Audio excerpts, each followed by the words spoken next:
বলি আল্লাহ মাফ করেন, আল্লাহ মাফ করেন, আল্লাহ মাফ করেন, আল্লাহ আল্লাহ আল্লাহ মাফ করে দেন, আল্লাহ মাফ করে দেন। বারবার আল্লাহরে বলি, আল্লাহ খুশি হন।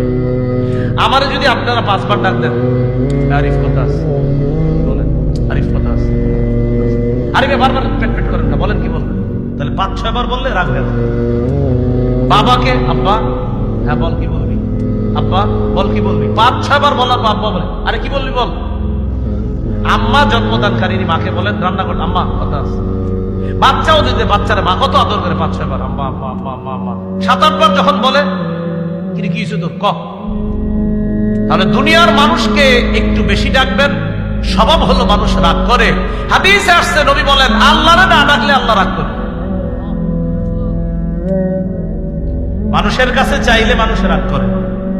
ভিক্ষুক এসে ভিক্ষা চায়, স্যার 10টা টাকা দেন, আবার এসে স্যার 10টা টাকা দেন, আবার আসছে কিরে কতবার দিব, এতবার আসা লাগে।